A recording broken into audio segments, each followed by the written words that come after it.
Well, hello and good morning. Today is Wednesday, January 11th, 2023, and I still am Kenny Polcari, your host of the party. And what's going on is the markets churn awaiting tomorrow's CPI data. But the markets did end higher yesterday, and that's because they resurrected the Fed's gonna cave story, right? And stocks moved higher. And now it's a fight on the street between Jeffrey and Jamie, and oh boy, is this gonna be fun. Jamie says rates are going up, and Jeffrey says not happening. Oil up, gold up, and the European markets are also up this morning. Treasury yields fall, right? And what do we have for dinner? We're going to have the Rigatoni and a Gorgonzola dolce cream sauce. Oh my God, so delicious. But we'll get to that in a moment. So yesterday stocks rallied, right? Kind of hard, but not really hard. The Dow added 190 points or 0.6%. The S&P gained 30 points or 0.7. The Nasdaq advanced by 106 points or 1%. The Russell added 27 points or 1.5%, while the transports tacked on 37 points or just about 0.3%. And it's the Fed's gonna cave story all over again. Bloomberg says it best with the headline: stocks bounce back with brewing optimism over CPI. Now, it's the words brewing and optimism that had the smart logic algos going into a frenzy, right? So the traders and the algos are raising the temperature in the room, betting that tomorrow's CPI report is not only going to be weak, but it's going to be even weaker than what the very optimistic estimates already are, thus building the case for the Fed to stop the madness and pause further rate hikes beyond March. And what made it even more curious yesterday was, according to the report of the Bloomberg story, was that JJ was speaking at a conference in Stockholm, Sweden yesterday, and he stayed very quiet on anything to do with U.S. interest rates, leaving some to suggest that he's changing his mind. But he did say one very important thing: stabilizing prices requires making tough decisions that can be politically unpopular. So the early morning choppiness gave way to a steady march higher by the end of the day. And to be clear, it is still all speculation. The Fed did not change the narrative, at least not yet. And then Double Line CEO Jeffrey Goodlock, right? He stood up and said, "Don't be ridiculous. The Fed, investors need to pay 100% attention to what the bond market is saying rather than what the Fed is saying." In fact, he said it this way, very clear: "My 40-plus years of experience in finance strongly recommends that investors should take a look at what the market says over what the Fed says." And this echoes his comments from last week that he made on Twitter when he said, "There is no way the Fed is going to 5%. The Fed is not in control. The bond market is in control." Oh boy, I love how this is setting itself up. And then that's all the opposition had to hear. It was music to their ears. You see, the Fed heads have all told us, as you know, that they expect to take rates beyond the current target range of 4.25% or 4.50. In fact, they plan on taking it to better than 5%, maybe even 5.5%. But swaps are pricing in a less than 5% move. He then went on to say that JJ is going to cut rates before the ball drops on 2024, as the coming recession is going to take a bite out of the U.S. economy. You see, when the non-farm payroll report revealed declining wage gains and the PMI revealed a contraction in the services sector, Treasury yields tumbled across the curve. The 2-year, which was yielding 4.45% on Monday, ended yesterday yielding 4.25%, and this morning it's yielding 4.21%. So Jeffrey says, forget what the Fed says. So forget what JJ, Neely, Mary, Rafi, Tommy, Jimmy, Susie, Lyle, Loretta, and Esther, and Charlie, and Lori tell you. They don't know what they're talking about, he says. He went on to say that the inverted yield curve has always predicted recessions, or economic slumps as he called it, in short order. Okay, ready? Here we go. The yield curve has been inverted for 10 months. 10 months already, going on 11, and we still don't have an official recession as defined by the NBER. So I got to say, hey, Jeff, slow down there, big boy. How are you defining in short order? 12 to 15 months? Because that's about what it's going to be by the time they call it. And 12 to 15 months is not short order in my book. But maybe in the big scheme of time, 12 to 15 months is nothing. Almost like a pimple on your arse, right? I'm using the British version there so I don't offend anybody. On the other side of the wall is none other than JP Morgan CEO Jamie Dimon, who I love. Remember, he was the one that warned that the coming hurricane back in June of 2022, when the CPI was on its way to 9.1%. Well, yesterday he came out and said that the Fed might have to raise rates to 6% to fight inflation. Now, that's a bit outside of the bell curve, but he qualified it by saying this. First, they need to take it to 5%, pause, and then reassess, which might then mean they need to go to 6% by next fall. Because in his view, inflation is not going to react the way many people expect. And pivot? That word doesn't even exist in Jamie's mind. So now we have two of the biggest names on the street in direct contradiction with each other, trying to prove who has the biggest set of, well, you can fill in the blank. And that's what makes a market, both buyers and sellers, right? And this is really gonna get good now because neither one of these guys likes to lose. But in the end, one of them is gonna lose, so I ask, who will it be? Anyone care to make a bet? Okay, now that we get that out of the way, let's talk, on top of all the drama, the World Bank slashed the global growth rate in 2023 from 3% to 1.7%, making it the third weakest growth rate in as many decades, saying that global growth has slowed to the extent that the global economy is perilously close to falling into a recession. In fact, World Bank President Davy Malpass, you know Davy, right? Said that he is deeply concerned that the slowdown may persist, but that China just might be the bright spot in all of this. Well, that's a positive, I guess, right? If you want to suggest that China is a positive. That's a whole nother conversation. Eco data today is about mortgage apps. Last week, they declined by 10.3%. So what's going to happen today? Recall, February starts the spring market for housing, and we're getting awfully close to that as mortgage rates now hover still around 7% and likely going higher before this is over. And did you see what the number one player in the business, Wells Fargo, did?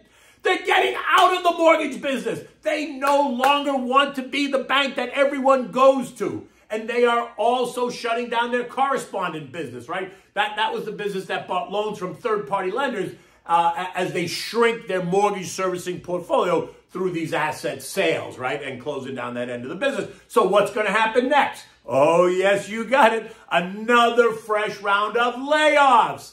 But they have not disclosed how many people are going to get thrown out, at least not yet. So what does it mean? Well, is Wells Fargo sounding the housing alarm? Did they decide they wanted out of the business because the coming slowdown, recession, might prove to be too much? Unemployment's going to rise, the economy's going to stall, and mortgage defaults will rise. And they don't want to be caught holding the bag. Which, by the way, brings up another point this week as earnings season starts and the big banks all announce. Listen very closely to what all the banks are saying about their loan loss reserves. Remember, last quarter, they revealed that they're bulking up that war chest to protect them from projected rising defaults. What are they going to say this quarter? Are they allocating even more funds to the war chest? Because if so, that's a telltale sign about what they really think is going to happen in the months ahead to the U.S. economy and then to American citizens and to the employment number and credit defaults. Now, let's move on to oil, right? It ended the day at $74.70 after trading in a tight range of $74.40, $74.80. And this morning, oil's trading at $75.40. Yesterday, the American Petroleum Institute told us that crude stockpiles grew by 14.3 million barrels week over week, which was different than what they expected. And it's not necessarily a positive because it talks about rising supply. But it was offset by the expectation of the Chinese reopening that's going to propel demand higher. And if the Fed eases back because inflation weakens, then expect the dollar to weaken some more, and that's good for the commodity complex. Oil remains in the $70 to $80 trading range. Gold ended the day at $18.77 after trading as high as as low as $18.76, as high as $18.82. This morning, gold's kissing $18.90 an ounce, up $13, inching ever closer to the $1,900 level that I talked about as physical demand, momentum, and the weaker dollar help send precious metals in general higher, as analysts expect gold to perform well this year, myself included. This morning at 5 o'clock, U.S. futures were up. Dow was up 60, S&P's up 7, Nasdaq's up by 18, the Russell's gaining 4 points.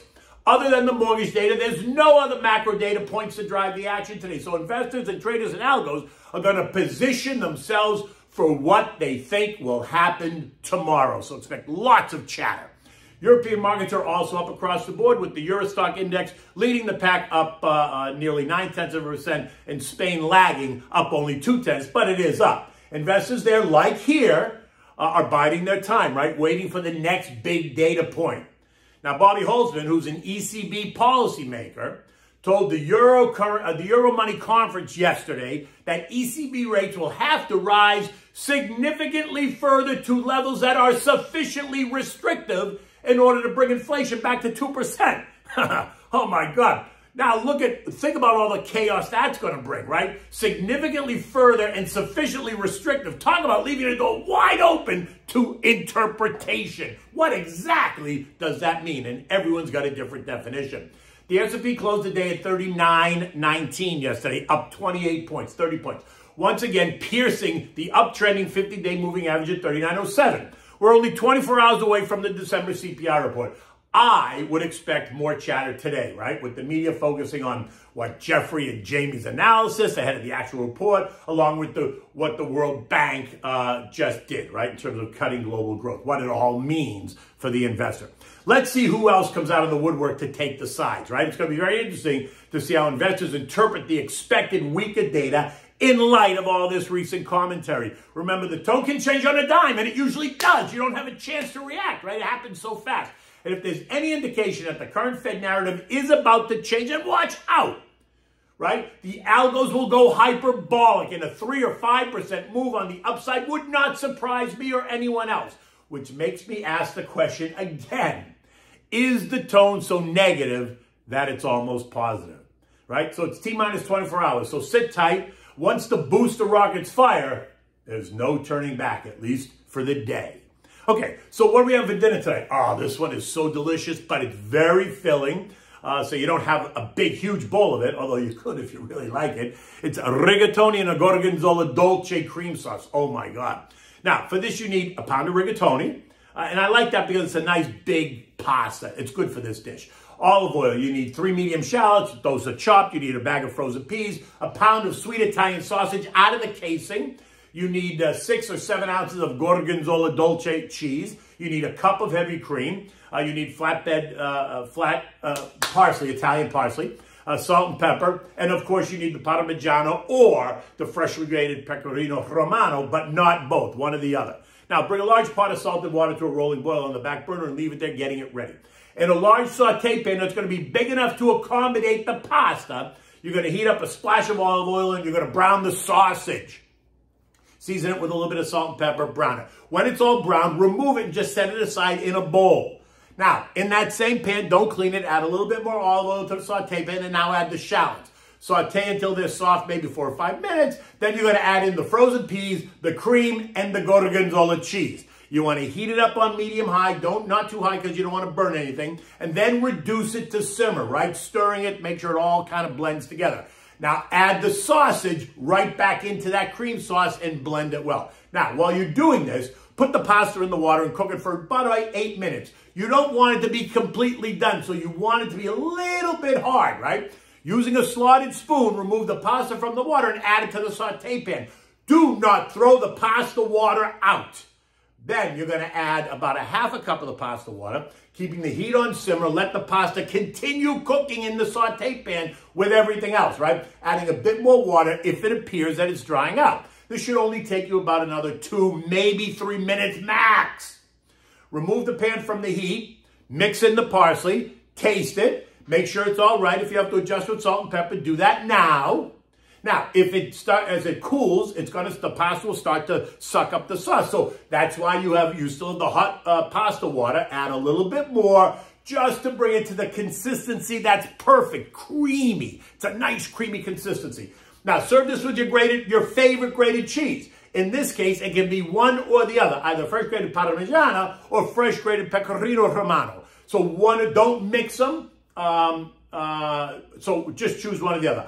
In this dish, I actually like the pecorino romano, but that's got a little bit of a different flavor than the parmigiana, but you can use either or. It depends on kind of your taste bud and what you like, because don't forget, you also got the Gorgonzola dolce in there too, which gives it a whole nother level of complexity and deliciousness at the event. Look, it's going to be a little bit cool today. The sun is out, but it's only going to be in the 60s today, and this weekend apparently it's going to get cold again, which isn't so bad because I open the doors at night because it's so great to sleep with, especially up there if you're in the Northeast. It's so great to sleep at night in the fall when it gets cool. You get under the covers, you pull them right up to your neck. It's the greatest thing, right? At any event.